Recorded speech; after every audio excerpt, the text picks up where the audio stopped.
오늘 주님께서 주신 말씀은 호세아서 6장 1절부터 6절까지 말씀입니다.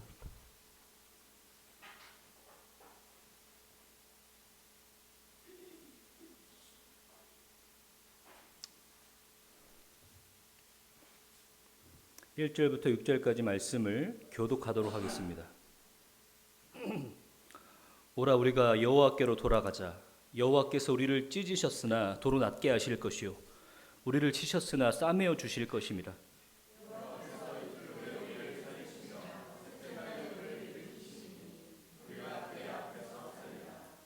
그러므로 우리가 여호와를 알자. 힘써 여호와를 알자.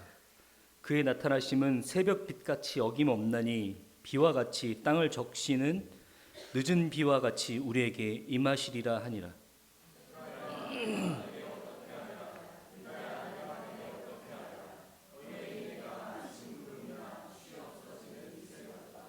그러므로 내가 선지자들로 그들을 치고 내 입의 말로 그들을 죽였노니 내 심판은 빛처럼 나오느니라.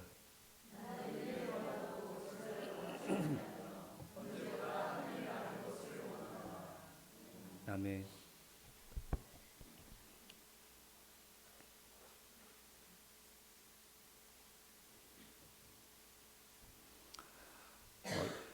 어김없이 예배의 자리로 나오신 여러분들, 하나님의 은혜가 여러분 가운데 함께 하시길 바랍니다. 어떤 집사님의 간증을 기독교 방송에서 잠깐 들은 적이 있습니다. 자기가 처녀 때는 찬양단도 하고 열정적으로 예배를 드렸던 사람인데 결혼을 하고 애를 낳고 나니까 자기가 유아실에서 벗어날 수 없는, 예배 시간에 유아실에서 벗어날 수가 없는 거예요. 예배를 드린다고 아무리 이쁘게 차려입고 깔끔하게 차려입고 가도 유아실에서 예배가 드릴 때 유아실에서 아이들과 씨름하다 보면 망신차이가 되어 있는 자기 모습을 보게 될 때가 많습니다. 그날도 어김없이 애들을 한 손에 안고 땀을 삐질삐질 흘려가면서 옷은 다 망가지고 그렇게 예배를 드리고 있을 때 하나님한테 이렇게 얘기를 했대요. 하나님, 저도 예배 드리고 싶어요. 하나님, 저도 저 밖에 나가서 예배 드리고 싶어요. 그렇게 하나님 앞에 투정 섞인 기도를 하고 있을 때 하나님께서 그렇게 말씀하시는 것 같았대요. 그게 예배야. 그게 예배야. 제가 그 간증을 듣는데 무슨 이야기를 하는지 너무 와닿는 거예요.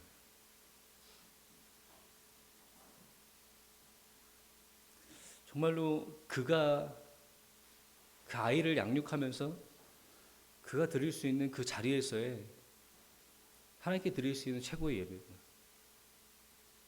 우리는 예배 그러면 이상한 병이 하나 있습니다. 예배는 어떠해야 된다라는 그런 병.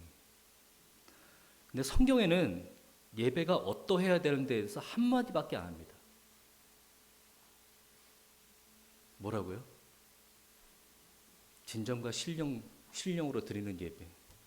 그 요한복음에 그 한 구절밖에 없어요. 근데 우리는 예배의 형식을 정하기를 좋아하고요. 예배는 어떻게 해야 된다, 어떠해야 된다라는 그런 정의를 내리기 좋아합니다. 근데 하나님께서 받으시는 예배는 우리가 있는 자리에서 최선을 다하면서 하나님 앞에 우리의 정성과 또 성령으로 인도만 받는 그런 예배인 줄 믿습니다. 여러분, 이 자리에 모두 하나님께서 초청하셔서 예배의 자리로 나오셨는데 어떤 사람은 서울에서 오시고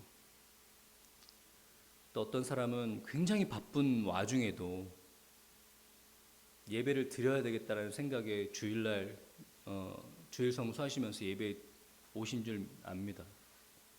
어떤 사람은 몸이 좋지 않음에도 불구하고 하나님께 드리는 예배는 빠질 수 없다라는 그런 마음을 가지고 이 자리에 참석하는 줄 압니다. 여러분, 그런 마음과 여러분 그 발걸음 너무나 다 소중합니다. 근데 중요한 건 이 예배에 왔을 때 우리가 정말 진정과 신령으로 하나님 앞에 예배 드리고 있는지, 성령으로 인도함 받는 예배를 드리고 있는지, 우리가 할 수 있는 모든 정성을 다해서 하나님 앞에 예배를 드리고 있는지 좀 생각해 봐야 될 것 같습니다. 아마 우리가 추산하기로는 100명의 성도가 예배를 드리고 있으면 그 중에 30명만 예배에 집중해도 예배가 성공한 거다로 이렇게 얘기할 때가 있는데, 참 가슴 아픈 현실 아닙니까? 100명의 성도가 있으면 100명의 성도 모두 다 진정과 신령으로 드리는 예배가 되었으면 좋겠습니다. 이왕 이 자리에 나오셨으면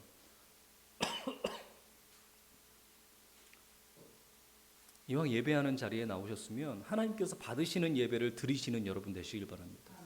특별히 오늘 설교를 하는 중에 옆에 분들이 좋으시는 분이 있다면 꼭 흔들어 깨우시면서 이 설교 네가 들어야 될 설교야, 당신이 들어야 될 설교라고 이렇게 덧붙이면서 깨우쳐주시길 바랍니다. 오늘 우리가 호세아서를 읽었는데요. 우리가 6장 1절부터 6절까지 나눴지만 사실은 호세아서 전체에 대한 부분을 여러분과 나누려고 합니다. 구약의 뒷부분에는 선지서들이 있습니다. 대선지서와 소선지서가 있습니다. 이 소선지서의 시작을 알리는 이 호세아서는요,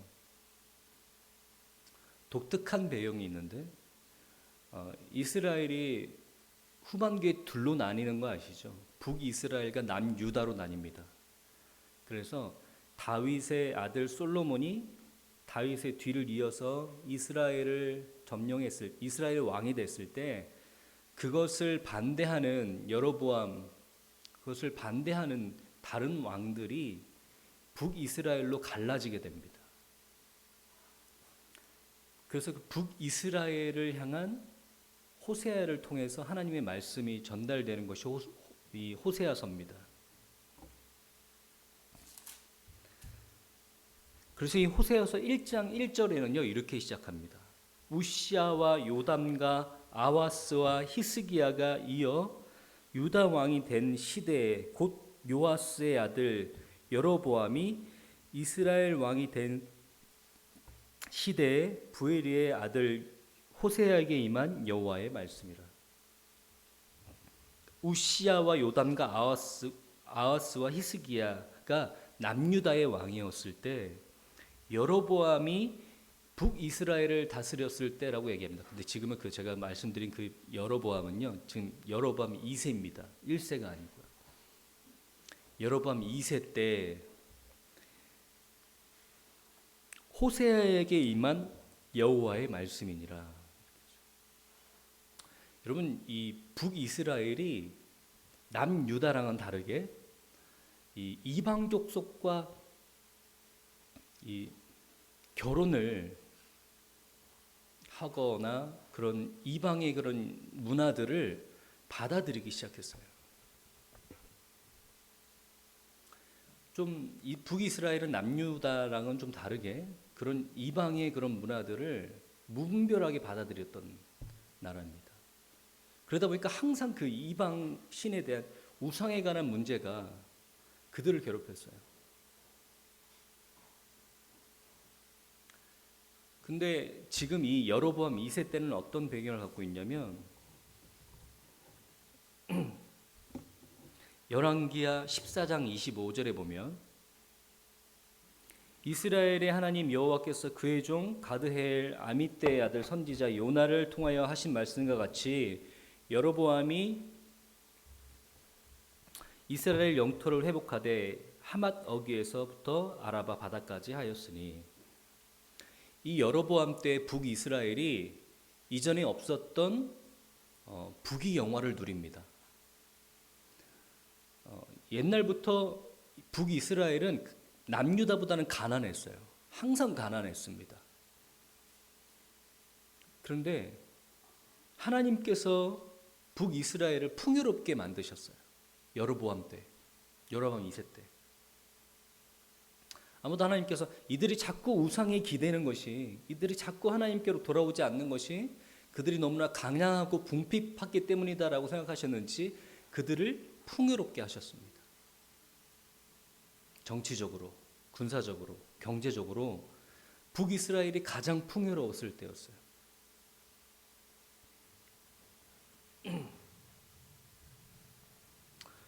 근데 참 재밌게도 가난했을 때도 그랬지만 북이스라엘이 풍요롭기 시작하자 이들이 더 타락하기 시작합니다.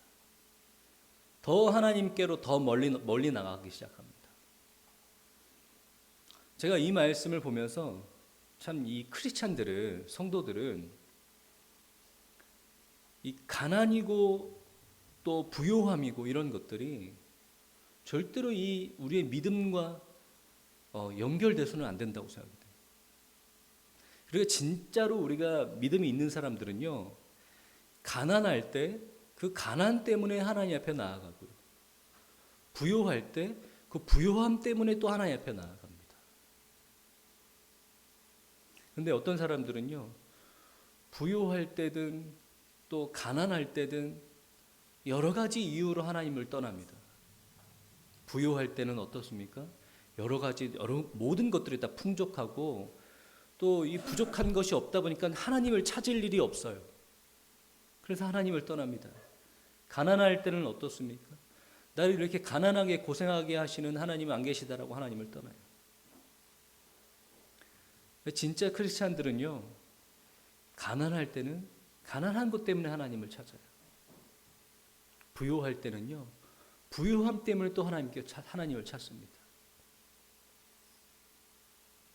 그래서 우리가 이 크리스찬의 가난과 부요는요, 절대로 우리 신앙생활의 근간을 흔들어서는 안 돼요. 우리 신앙생활이 절대로 바뀌어서는 안 돼요. 북이스라엘은 그 어느 때보다도 전례에 없었던 그런 풍요로움과 단단함을 가지고 있음에도 불구하고 하나님을 멀리하기 시작합니다. 바알신을 섬기기 시작해요. 그 북이스라엘을 향해서 하나님께서 이 호세아 선지자를 통해서 심판하시겠다 하고 하는 메시지가 이 호세아서입니다. 그래서 이 호세아서 1장 1절 끝나고 2절부터는요, 어떤 말씀이 시작하냐면, 여호와께서 처음 호세아에게 말씀하실 때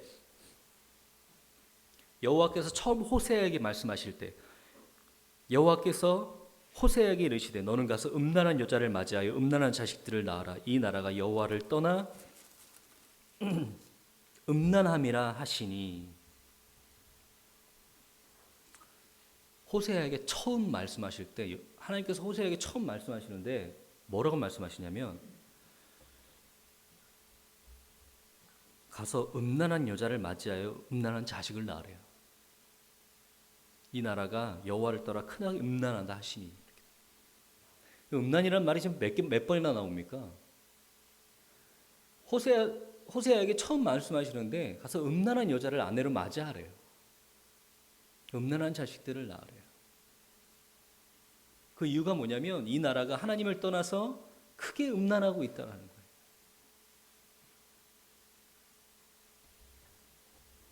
그래서 그가 가서 디블라임의 딸 고멜을 맞아요. 고멜을 아내로 삼습니다. 그래서 보면요, 그 뒤 3절부터 9절까지 보면요, 고멜이 임신하여 아들을 낳음에 여호와께서 호세아에게 이르되 그의 이름을 이스르엘이라 하라. 그리고 그리고 그 이어서 두 딸을 낳게 되는데요. 하나는 루하마라 하고 또 하나는 로암미라 하라. 여기 보면요, 이 이스르엘이라는 말의 뜻이 뭐냐면요, 이스라엘은 북이스라엘의 지명입니다. 그러니까 북이스라엘이 시작됐을 때 그 아합과 그 이세벨을 죽인 예후가 그 아합과 이세벨을 죽이고 그 피해 심판을 하게 되거든요. 그래서 이 이스라엘 그러면 북이스라엘 사람들한테는 어떤 이미지가 떠오르냐면 하나님의 심판이에요. 그 지금 북이스라엘이라고 하는 하나님의 의도가 뭡니까? 하나님께서 심판하시겠다라는 말이에요. 그 뒤에 이어서 두 명의 딸은요, 로 루하마와 로 암입니다. 로 루하마는요, 루하마가 긍휼히 여기시는 하나님이에요. 근데 로 루하마가 되면 긍휼히 여기지 않겠다라는 말입니다. 마찬가지로 로 암미는요, 너는 내 백성이다라는 뜻이에요. 근데 로가 붙으면 너는 내 백성이 아니다라는 말이에요. 하나님께서 음란한 여자를 맞이하여 아내로 삼으라는 말도 이해가 안 되는데 그 아내를 통해서 낳은 그 세 명의 자식들의 이름이 다 뭡니까? 하나님께서 심판하시겠다. 더 이상 너희를 긍휼히 여기지 않겠다. 더 이상 너희는 내 백성이 아니다라는 말이에요.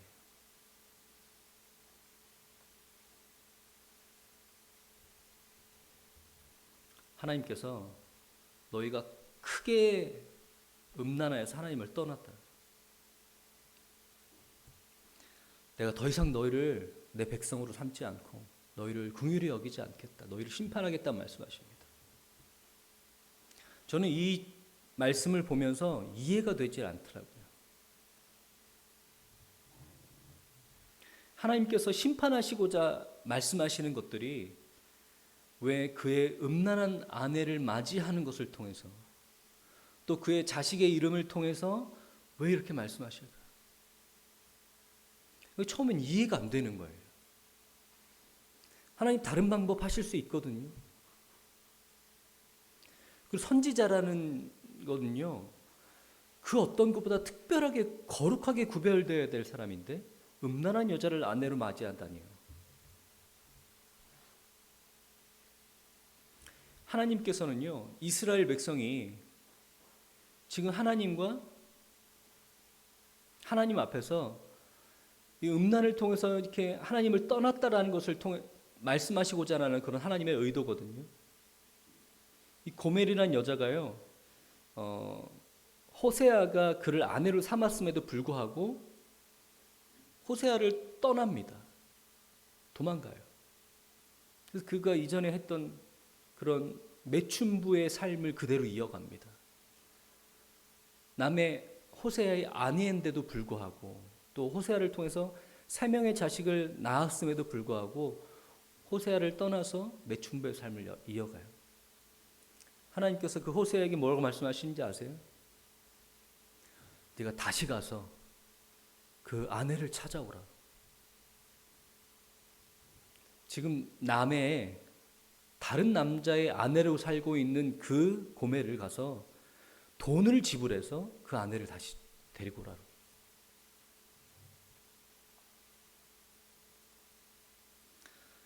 그 호세아의 그 결혼과 그 삶을 통해서 하나님께서는 지금 이스라엘 백성에게 뭐라고 말씀하시는지 호세아를 통해서요. 너희가 그토록 나를 버리고 떠났다라는 걸 보여주고 계신 거예요. 내가 너희를 나의 신부로 받아들이고 그럼에도 불구하고 너희는 계속해서 나를 떠나고 있다. 계속해서 음란을 못 버리고 계속해서 나를 떠나고 있다라고 말씀하시는 거예요. 그럼에도 불구하고 나는 계속해서 그 이스라엘 백성을 계속해서 다시 돌아오라고 말씀하고 계시는 거예요.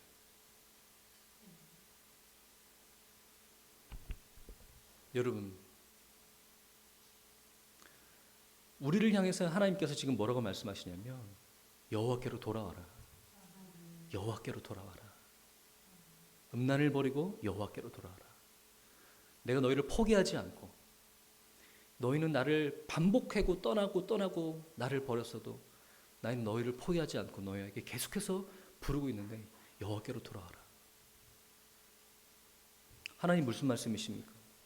지금 이 메시지를 듣고 있는 우리는요, 지금 주일날 교회에 나와 있다고요. 예배를 드리고 있다고요. 여호와께로 돌아오라라는 말씀은 지금 저 세상에 있는 사람들에게 해야 되는 말 아닙니까? 지금 저한테 하실 말씀이 아닌 것 같은데요.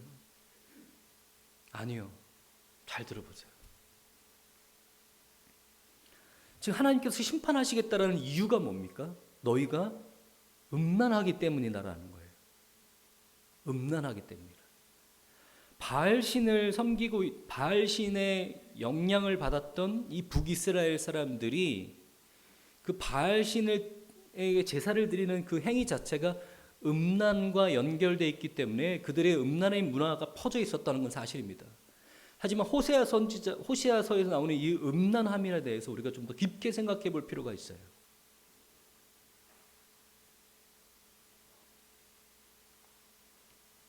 이 음란함이라는 말을 나타내는 히브리어의 조나는요, 육체적인 음란함뿐만 아니라 중의적 표현인데요, 영적인 음란함을 이야기하고 있습니다.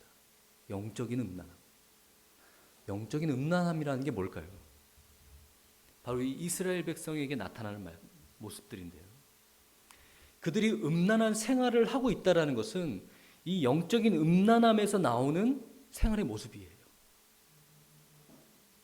그가 하나님을 떠나서 영적인 음란함에 빠져 있다 보니까 그들 삶 가운데 음란한 삶의 모습이 나타나는 거예요. 그래서 이 영적인 음란함이란 뭘까요?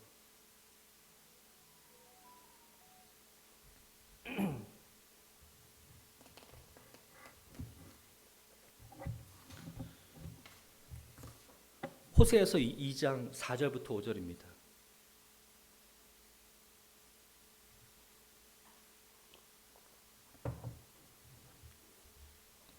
이 5절에 보면요, 그들의 어머니는 음행하였고 그들을 임신했던 자는 부끄러운 일을 행하였나니 이는 그가 이르기를 나는 나를 사랑하는 자들을 따르리니 그들이 내 떡과 내 물과 내 양털과 내 삶과 내 기름과 내 술들을 내게 준다 하였습니다. 지금 이 고멜이 뭐라고 고백하고 있냐면, 그때 당시 여자들은 직업을 가질 수 없었습니다. 그렇죠? 남편이 직업이 있었고요. 남편이 벌어다 주는 걸로 여자들이 먹고 살았어요. 당연히 고멜은 호세아가 버는 그 수입으로 고멜이 먹고 살았겠죠.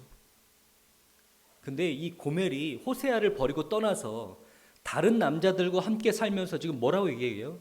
그들이 나의 필요를 채워주고 있다라고 얘기를 해요. 2장 8절 한번 보실래요? 곡식과 새 포도주와 기름은 내가 그에게 준 것이요 그들이 바알을 위하여 쓴 금과 금도 내가 그에게 더하여 준 것이거늘 그가 알지 못하도다. 하나님께서 하시는 말씀이 뭐냐면, 너희가 가지고 있는 모든 재물들, 너희가 그걸 가지고 바알에게 제사를 드리고 있는 이 모든 것들 다 내가 준 것이 아니냐. 지금 영적인 음란함이라는 건 뭐예요? 하나님께서 우리에게 주시고 하나님께서 우리에게 누리고 한 모든 것들, 모든 은혜들을 우리가 잊어버리고 세상과 벗하며 세상의 것들을 취하며 세상에 내 마음이 뺏기고 세상에 소망을 두고 사는 사람들을 이야기하는 거예요. 다시 한번 말씀드릴게요. 영적인 음란함이라는 건 우리가 주일날 예배 드리러 이 자리에 왔음에도 불구하고 우리의 마음은 어디 있다고요? 아직 세상에 있는 사람들을 얘기해요. 내 소망은요, 십자가 하나님께 있는 게 아니고요, 세상에 있습니다. 내가 바라는 것은, 나의 기쁨은 세상에 있어요.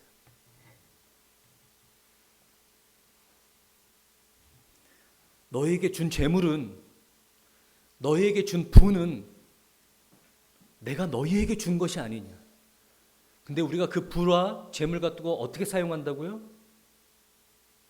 하나님과 상관없는 것을 우리의 쾌락을 위해서 사용하고 있다고요. 그래서 이 조나라는 히브리어는요, 쾌락을 쫓기 위해서 수단과 방법을 가리지 않는 뜻을 가지고 있어요.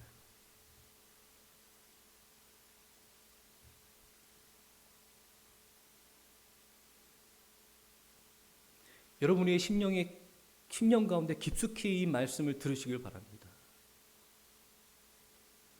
여러분의 몸은 예배당 안에 있지만 여전히 하나님 앞에 온전히 신령과 진정으로 예배를 드리지 못하고 계신 분들, 아직도 우리가 세상과 버타며 세상의 기쁨과 만족을 찾고 하나님 앞에 내 자신을 드리지 못한 사람들, 너의 그 영적인 음란함을 내가 더 이상 지켜보지 않겠다. 내가 너희를 심판하겠다. 여러분, 우리의 이 삶의 모습들이 어떻습니까? 어떤 분들은 일주일 내내 하나님 안에서 사시다가 예배드리러 오시는 분들도 있지만요, 우리 대다수의 우리의 모습들은 어떻습니까? 하나님과 상관없는 일주일을 살아갑니다. 그리고 주일날 와서 기도하고 예배드리고 일부분 마음을 가볍게 덜어놓고 가요. 그래도 내가 예배드렸으니까, 그래도 내가 기도하고 회개했으니까 일부분 마음을 좀 가볍게 하고 돌아갑니다. 그리고 다시 하나님과 상관없는 일주일 살다가 다시 예배에 돌아와요.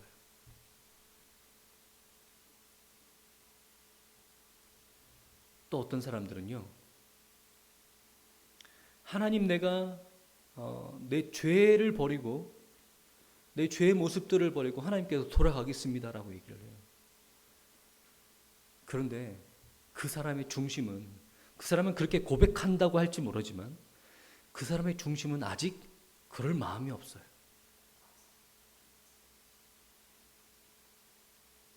그 사람의 진정한 회개가 이루어지지 않고 계속해서 거듭합니다. 그 삶의 모습들을.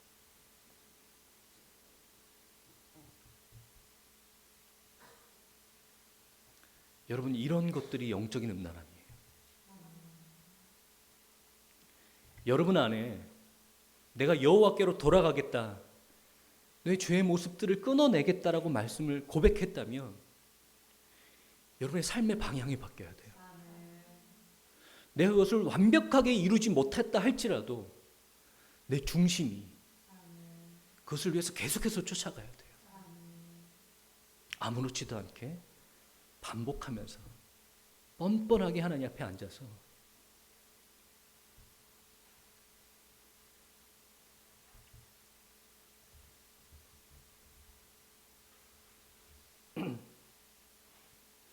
여러분에게 주신 그 모든 부와 환경과 이 모든 것들을요, 하나님께서 주신 거예요. 근데 우리는 그것을 가지고 바알에게 사용합니다. 우리가 좀 더 즐겁고 윤택하고 쾌락을 위해서 살아가는 우리의 삶을 위해서 사용해요.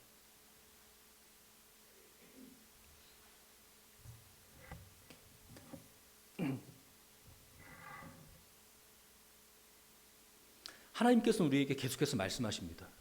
여호와께로 돌아가라. 여호와께로 돌아가라. 너희의 중심이 하나님께 드려져야 된다. 너희의 껍데기가 예배를 드리는 것이 아니라, 너희 몸뚱이가 왔다 갔다 하는 게 아니라 너희 중심이 하나님께 드려져야 된다. 계속해서 하나님께서 말씀하세요. 제가 이 모습을 보면서요, 왜 그의 자녀들까지 하나님께서 그렇게 이름을 그렇게 지으면서 사용하시지? 제가 한 가지 힌트를 얻었어요. 하나님께로 돌아오라고 하는 그 하나님의 메시지를요, 우리의 삶의 전반적인 부분에서 하나님께서 메시지를 우리에게 보여주세요. 우리의 삶의 전반적인 부분에서 하나님께서 메시지를 심으셨어요. 돌아와야 된다. 여호와께 돌아와야 된다. 여러분, 그 말씀을 들으셔야 돼요. 여러분, 제가 이 수요 예배 때도 나왔던 말씀인데, 이사야서에 보면요, 하나님께서 이스라엘 백성을 어떻게 심판하시는지 아세요? 그들이 도무지 알아들을 수 없는 방언을 하는 이방인들을 사용해서 이스라엘 백성들을 치십니다. 왜 그렇게 하시는지 아세요? 그들이 도무지 하나님의 경고를 듣지 않기 때문에. 그러니까요, 하나님께서는 처음에 이스라엘 선지자를 통해서, 그 북이스라엘과 남유다의 선지자를 통해서 하나님께서 말씀하세요. 너희 중심이 하나님께로 돌아와야 돼. 너희가 돌아와야 돼. 근데 우리가 그걸 듣습니까? 안 듣습니까? 이스라엘 백성들이 그걸 들어요? 안 들어요? 안 들어요. 아모스 선지자가 남유다 사람인데 북이스라엘에 가서 그 하나님의 말씀을 전파하는 선지자로 삽니다. 근데 그 북이스라엘 사람들이 아모스 선지자의 말을 듣질 않아요. 갖가지 핑계를 대면서 안 듣습니다. 너 출신이 어딘데 너가 그런 말을 하느냐? 우리 북이스라엘은 너만한 선지자가 없느냐?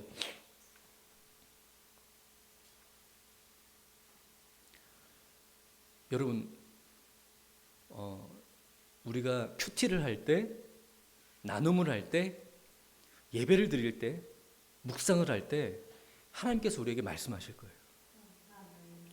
너희 중심이 돌아와야 돼. 돌아와야 돼. 더 이상 껍데기가 드리는 예배가 아니라 진정한 신령한 하나님 앞에 돌아와야 돼. 여러분, 그때 들으셔야 돼요. 하나님께서 극단적인 방법을 사용하시기 전에 들으셔야 돼요. 그걸 안 들으면 하나님께서 이스라엘 백성들이 하셨던 것처럼 그때들은 그 다음에는요, 극단적인 방법을 사용하십니다. 호세아 선지자에게 하는 것처럼, 또 이사야서에 나왔던 것처럼.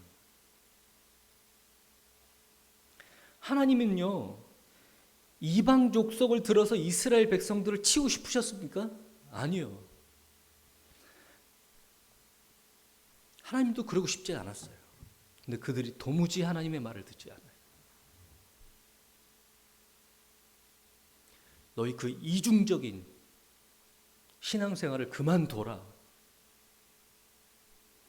세상과 버타며 살아가면서 껍데기만 예배를 드리고 있는 너희 그 이중적인 신앙생활 이제는 그만둬라라고 말하는 그 하나님의 메시지를 귀담아 듣지 않아요.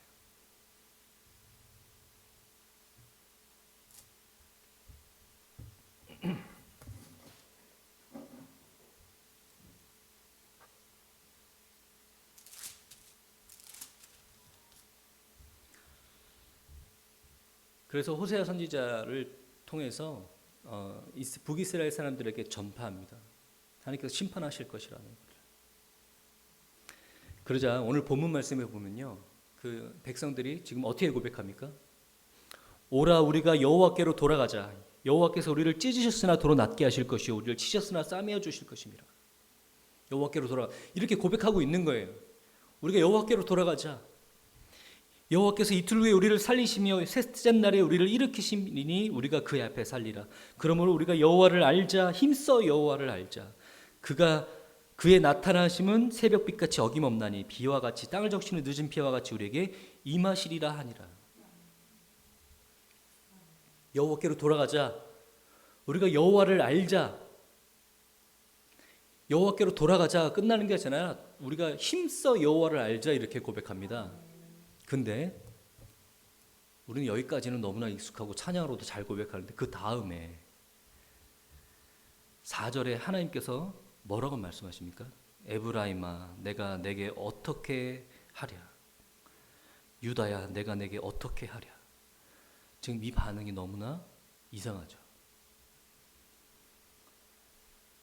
회개를 촉구하는 돌아오라라고 말씀하시는 하나님의 말씀에 이스라엘 백성들이 여호와께로 돌아가자. 우리가 힘써 여호와께로 돌아가자 뿐만 아니라 어떻게 힘써 여호와를 알자 이렇게 고백하는데 하나님께서 내가 너희를 어떻게 하랴? 지금 이 말의 뉘앙스가 뭡니까?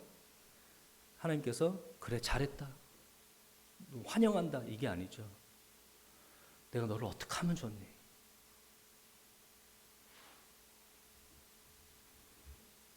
너희의 인애가 아침 구름이나 쉬 없어지는 이슬 같도다.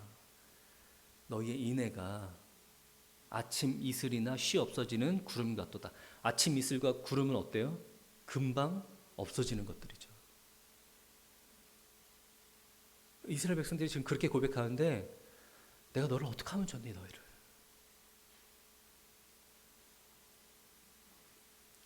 지금 너희가 또 똑같이 하나님 죄송합니다. 하나님 미안합니다. 하나님 제가 이렇게 살아서 미안합니다. 하나님 제가 하나님께 맹세한 게 있는데 못 지켜서 미안합니다. 내가 지금 너희에게 그걸 바라는 게 아니야. 너희의 삶의 방향이 전환되지 않는 그런 껍데기뿐인 회개를 내가 너희에게 원하는 게 아니야. 지금 내가 너희에게 원하는 것은 그냥 형식적인 그런 말의 고백이 아니야.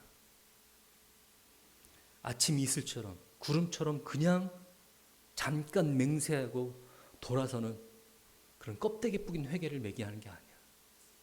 지금 하나님께서 이렇게 말씀하시는 거예요. 너무나 찔리는 거예요. 우리가 이제까지 이렇게 회개했거든요. 네, 하나님께서 경고하셨어요. 하나님께서 돌아오라고 하셨어요. 그만두라고 하셨어요. 그 메시지가 들릴 때가 있습니다.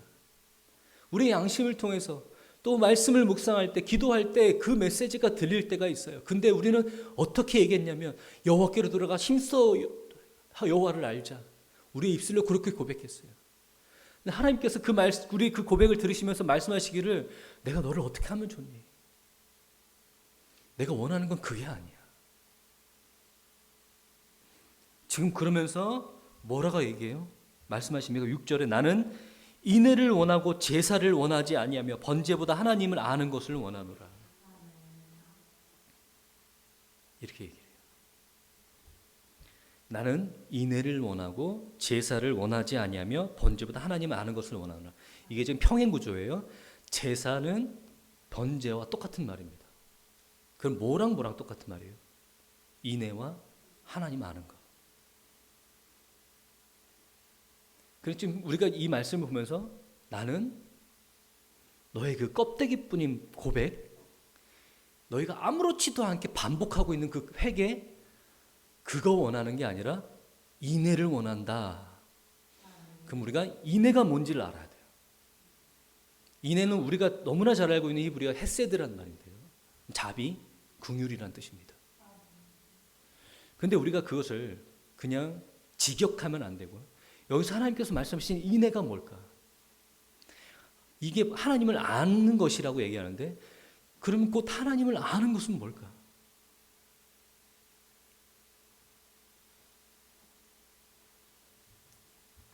하나님께서 지금 뭐라고 말씀하시냐면 내가 원하는 인애는 무엇이냐? 너희가 여호와께로 돌아가자 입술로만 반복하고 있는 그 회개가 아니라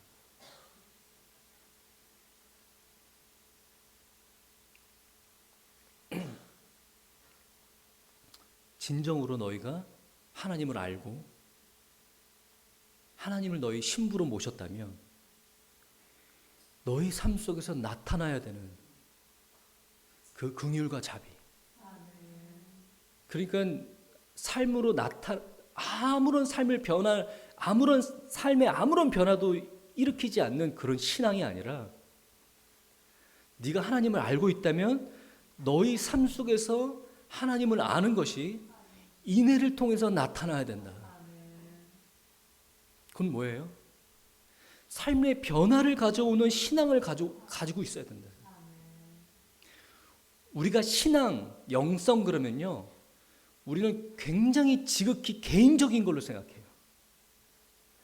개인의 영성으로만 너무 치우쳐요. 근데 하나님 지금 뭐라고 얘기했나요? 인애를 원한다. 아모스서에 보면요, 아모스 선지자도 똑같이 얘기하거든요. 인애, 공의, 하나님의 공의가 나타나야 된다. 인애가 나타나야 된다.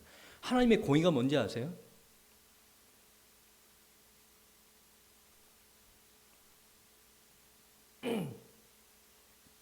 하나님의 공의는요, 모든 사람들에게 자비와 긍휼이 동일하게 보여져야 된다. 모든 사람들에게 자비와 긍휼들이 나타나야 된다라는 얘기예요. 그게 지금 신약에 나와서는 어떻게 그 하나님의 공의를 신약에 와서는 어떻게 변형돼요? 너희가 내 몸을 사랑한 것 같이 너의 이웃을 사랑해라. 그게 하나님의 공이에요. 내가 내 몸을 위해서 좋은 것을 취할 줄 알면 다른 사람에게도 똑같이 베풀 줄 알으라는 얘기예요. 그러니까 이 무언가 하나님을 우리가 알고 있다면, 우리가 제대로 된 신앙을 갖고 있다면 반드시 우리의 삶에 변화를 가져와야 되는데, 우리의 삶의 변화라는 게 뭐냐면 우리가 제사를 잘하고 예배를 잘 드리고 종교적인 행위를 잘하는 걸 얘기하는 게 아니라 우리의 관계를 통해서 그것이 하나님을 아는 것이 나타나야 된다는 거예요.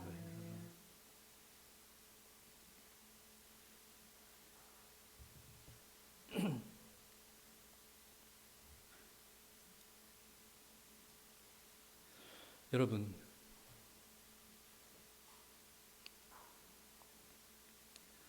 하나님께서 우리를 향해서 부르시는 이 메시지를, 여호와께로 돌아와라, 이 메시지가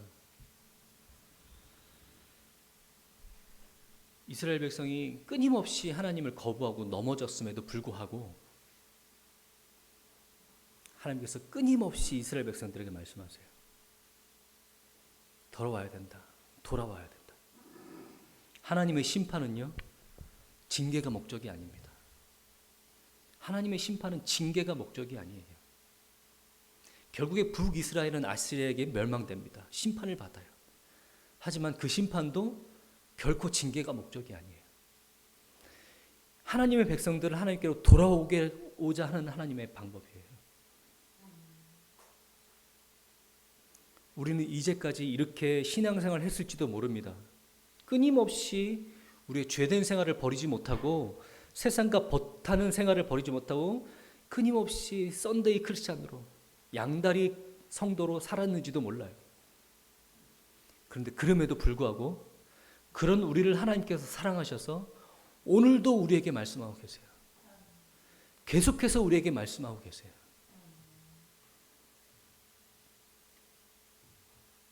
여러분, 그럼에도 불구하고 우리를 포기하지 않으시고 우리에게 계속해서 말씀하시는 하나님의 사랑을, 그 하나님의 메시지를 더 이상 거부하지 마시고 여러분의 삶을 들여서 여호와께로 돌아가시길 바랍니다. 삶의 변화가 있어야 돼요. 입술의 고백이 아니라, 의미 없는 반복의 회개가 아니라 삶의 변화를 가져오는 회개를 가지고 하나님께로 돌아가시길 바랍니다. 자, 우리 찬양으로 이렇게 고백했으면 좋겠습니다.